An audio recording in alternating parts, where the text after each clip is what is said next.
Hello everyone, so we have wrapped up chapter 4. Now today we are starting chapter 5. So before I explain the learning target here, I just want to point out in chapters 1 through 4, we were using differential calculus or derivatives.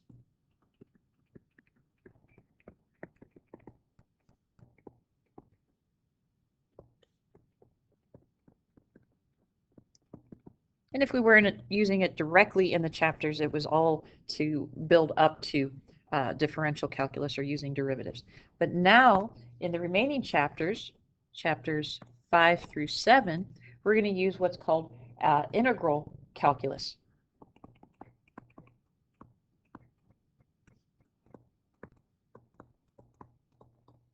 And at least the first way we're going to learn to look at this, just as we didn't jump right into derivatives, we built up to it, so we're going to build up to what integral actually means. But for right now, it's associated with the area below a curve.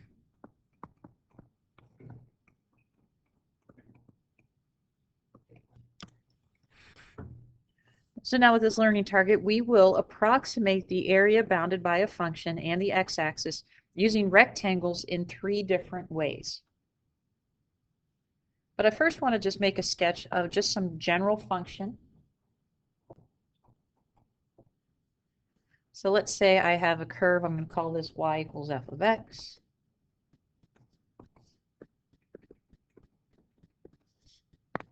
And I'm going to sort of make 2 boundaries here. So I'm going to draw 2 vertical lines, one at x equals a and one over here at x equals b. And I'm going to shade in the area as bounded by the curve on the top and the x-axis from x equals a to x equals b.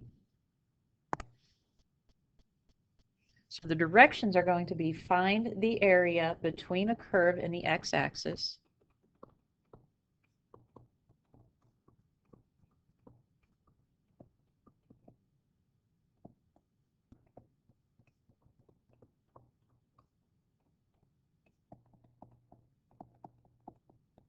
on a closed interval from a to b.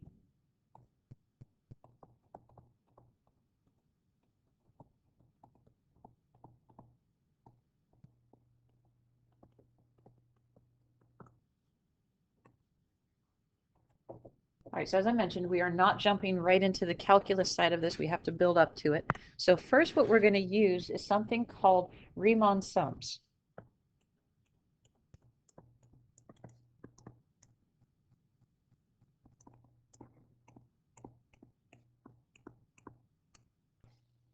And this process was just named after this mathematician.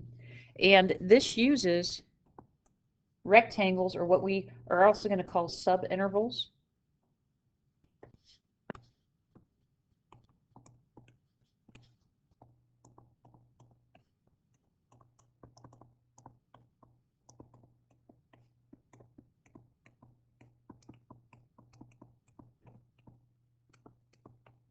To approximate the area.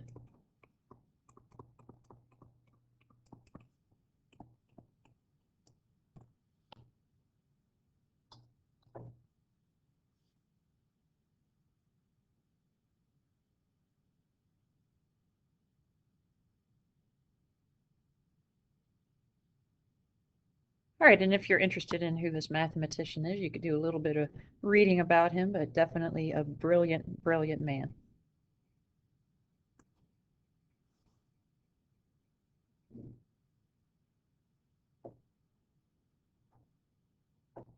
All right, so let's jump right into our first example as I go through and I explain those 3 Inspire docs that I had on the notes from yesterday. We're not going to need them today, but we will eventually need them. Now, if you have one of my calculators, you should already have those programmed in there. If not, like I said, I will find an online app for you guys to use when it comes time for that. But for today, we don't need anything with the calculator with those Inspire docs.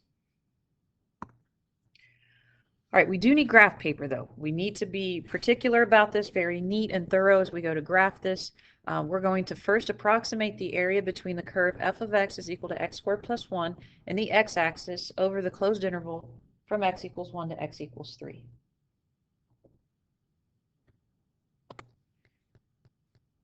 Now, when I go to draw this, I want to kind of space out my X values. I just don't want to count every one block here. I want to count for every 2 blocks, we're going to have 1. Because we're going to do a lot of writing in here, and I don't want everything to be too close together. So we're going to use 4 rectangles or 4 subintervals.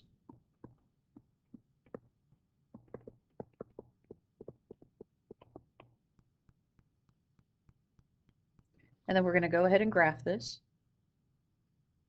So for all my other values, I'm going to count by ones on the y-axis.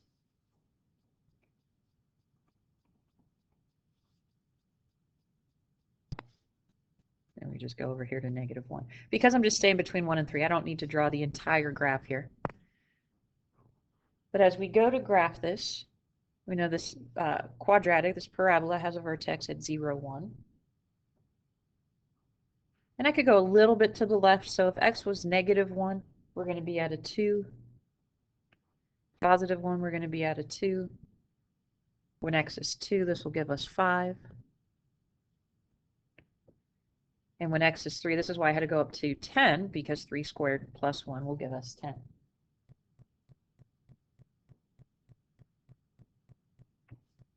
So go ahead and draw this curve.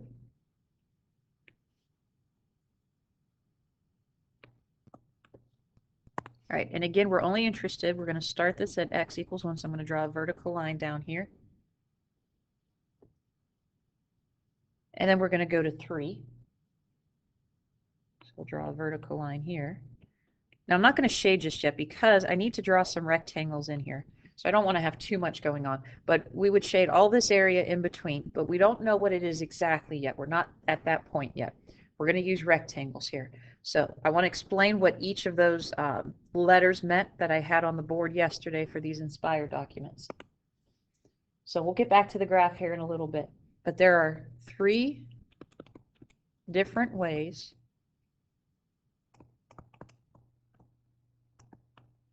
to approximate area.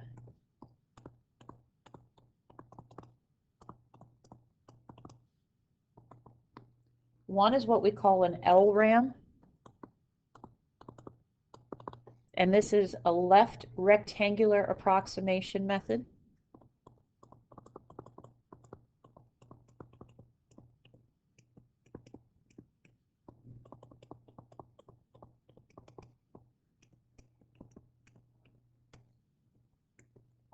Then we have an RRAM, which is a right rectangular approximation method.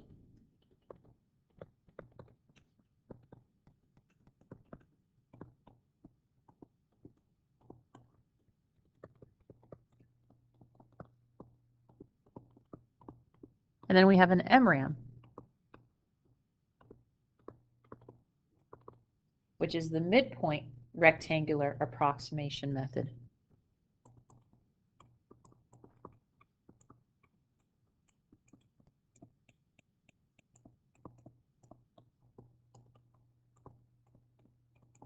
So we are going to go through this example using these 3 different methods.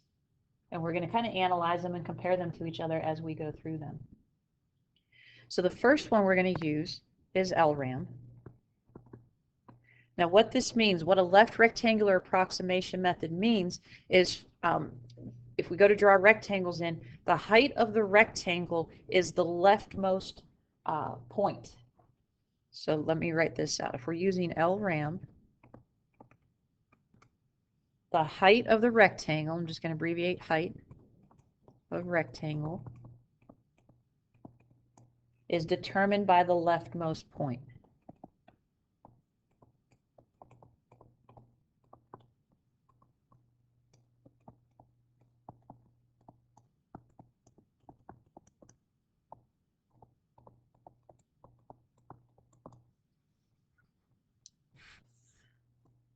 All right, so again, we want 4 subintervals between 1 and 3. So this is another reason I kind of numbered this way.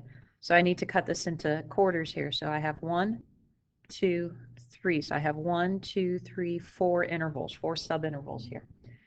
So if I go to draw my first rectangle, I'm going to sketch it here, but the height is going to be the leftmost point. So that's going to be right over here. So I'm going to make my first rectangle come straight over and then go down. So the height of the rectangle is determined by the leftmost point, or the upper left corner.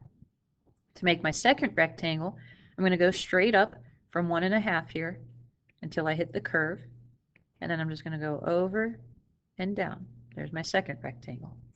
Repeat the process 2 more times. I'm going to go straight up from x equals 2 until I hit the curve, go over and down, and then I'll go straight up from 2.5 over and down. Now remember, this is only giving us an approximation. Now if you notice there's some space here, which means the actual area is going to be greater than the area we're approximating because we have some gaps. So we're looking for this area, the area of all these rectangles. Well, we need points. We have to figure out the heights of these rectangles. So again, the area of a rectangle is base times height. So the height of my first rectangle, this is the ordered pair 1, 2. So my height would be 2. This point right here, when x is 3/2, what we're going to do is just go back to the function. We know we have to square that and then add 1. So 3/2 squared, and if you need to write the work off to the side, you can, is 9/4 plus 1, which is 4/4. So we're going to get 13/4.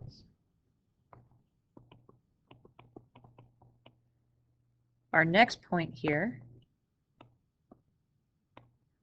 I'm at 2, and we know we have 5.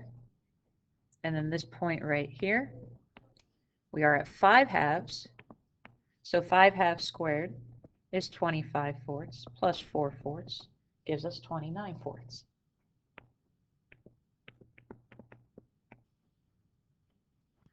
So the base is 1/2.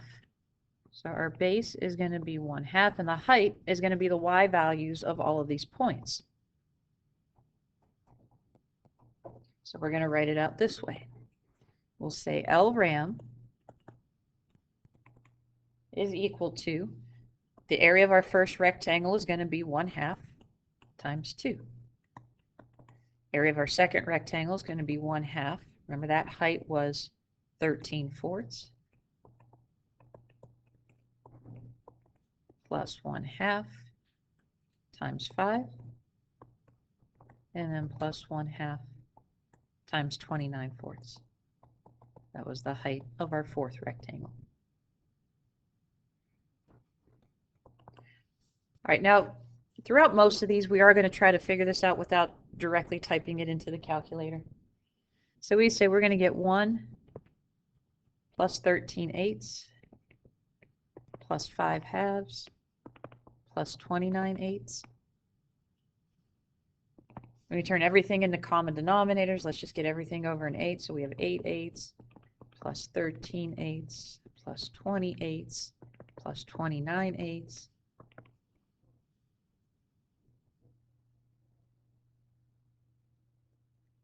And we should get, if we add all those numerators together, 70/8.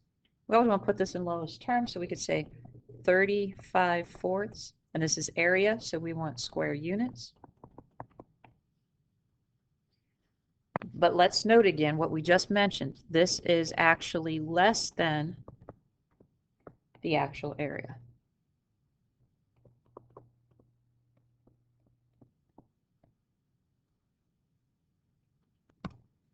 And we could also turn this into a decimal. So this is equal to 8.75 square units. It's just going to be a little easier when we go to compare to the other methods. All right, so next we're going to do the RRAM. Now we do have to redraw our curve every single time because our rectangles are changing slightly. So let's go ahead and sketch the curve the same way again. Let's count every 2 blocks would be 1.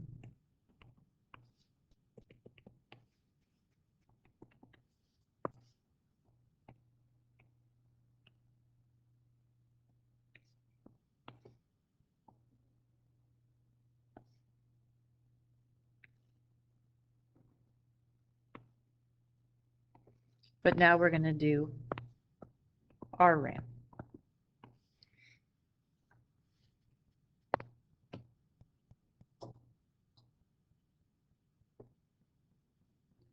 right, so I am going to still use my boundary lines here from x equals 1 to x equals 3. But now when I go to draw my rectangles, I need to use the rightmost point as the height. So putting a point here when x is equal to 1, I'd have to draw over to the right, and that's to the left of the 1. So I'm going to start here at 3/2. I'm going to go straight up here. So now my rectangle will look like this. So the height of my rectangle is the rightmost point.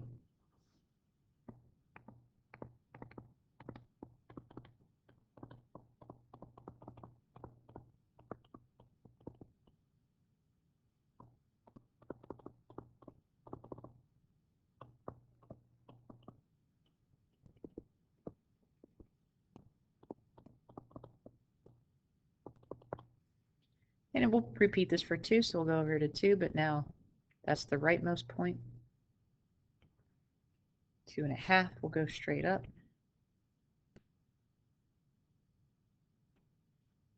And then at 3. All right, so we're going to find the areas of all these rectangles and add them together. Now, if you notice, these rectangles go above the curve, so this should be an over approximation. We still have to find these points. So notice this time I'm not using the 1, 2. Now, we just found this point. That, again, was 3/2, and then we had 13/4. We know this point, again, is 2, 5. We found this point the last time. This was 5/2 and 29/4. And this last point right here is easy enough. It's 3/10. So now our RAM approximation is equal. Again, our base, or our width of every rectangle is going to be 1/2. So we have 1/2 times 13/4 plus 1/2 times 5 plus 1/2 times 29/4, and then plus 1/2 times 10. And we can go straight for common denominators right away. So we're going to have 13/8. This will give us 5/2 or 28 again, plus 29/8. And then 10/2 will give us 48. So adding our numerators together,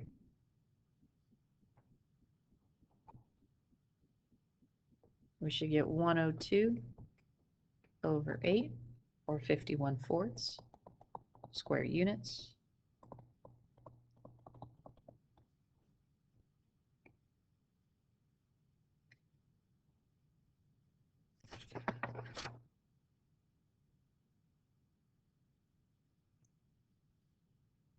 All right, the decimal form of this should be 12.75 square units. But again, it's an over approximation, so this is greater than the actual area.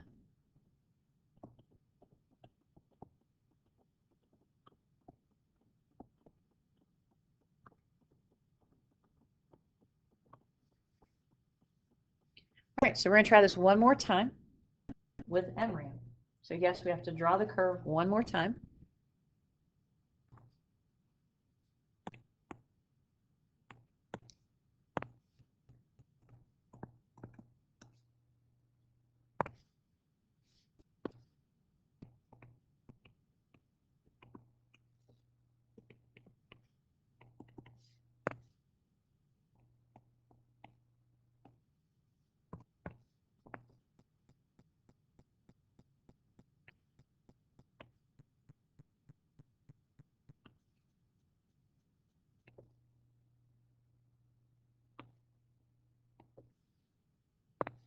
And then I'll draw the vertical lines coming down from the curve to x equals 1 and x equals 3.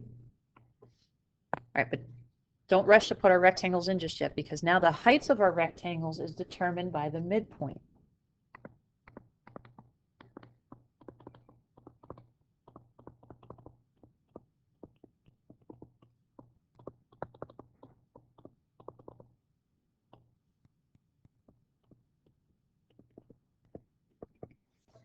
So guess what? We have to go in the middle of all of these. So right in the middle here, we're going to go straight up to the curve.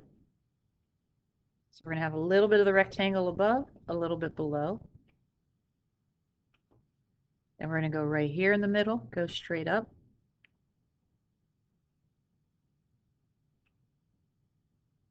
Go a little bit to the left, a little bit to the right. And then right here, we're going to go straight up. Draw a rectangle. And then right here, we're going to go straight up.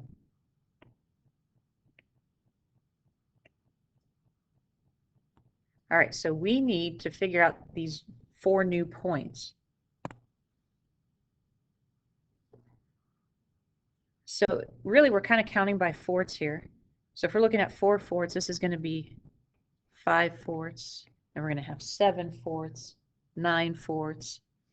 So the first point right here is going to be 5 fourths. And if we square 5 fourths, that's 25 fourths. Or sorry, 25 sixteenths. And then if we add 16 sixteenths onto that, we're going to get 41 sixteenths. So this is where we need a lot of space here. This next one is 7 fourths. Squaring that, we're going to get 49 sixteenths, and then we're going to add 16 sixteenths to that. That should give us 65 sixteenths. This point right here is going to be 9 fourths.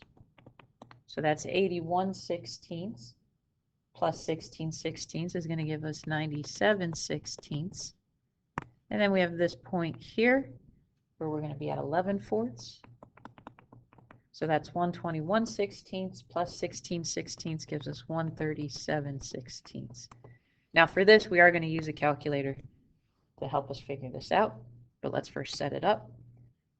So now we'll say the MRAM is equal to, now our width still stays the same, it's still 1/2 times 41 sixteenths plus 1/2 times 65 sixteenths plus 1/2 times 97 sixteenths, and then plus 1/2 times 137 sixteenths. So you can go ahead and type all of that into the calculator now.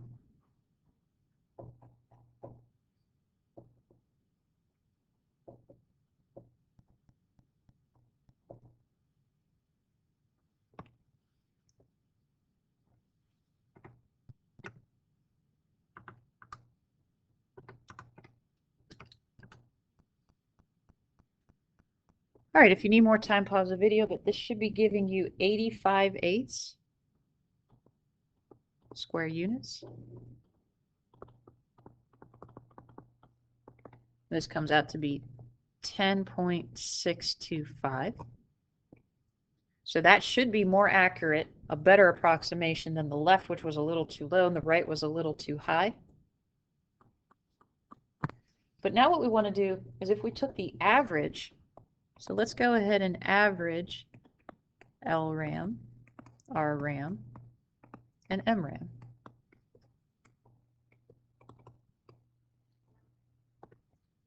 So that would become, we have the 8.75, then we had 12.75, then we have 10.625. I'll divide that by 3.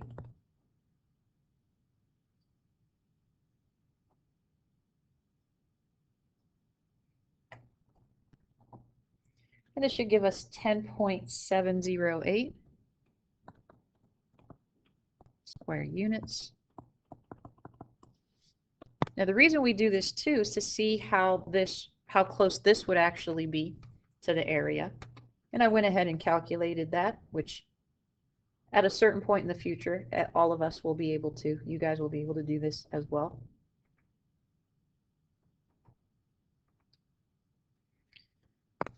So the actual area is 10 2/3, so 10.6 repeating square units. So that MRAM was the closest of the 3, and the average got us even closer. So this is just a nice introduction into Riemann sums and what we're eventually going to get into throughout Chapter 5. Now I know this is a lot, like we did this one problem 3 different ways. That's what the programs on the calculators are going to be helpful for. These are already programmed into the calculator, so we will be able just to sort of type our parameters in and let the calculator do the work for us. But for right now, we have to make the sketch, we have to draw the rectangles, and we have to write out the calculations. All right, you don't have to worry about this first part. We did already do that, so we'll cross that part out.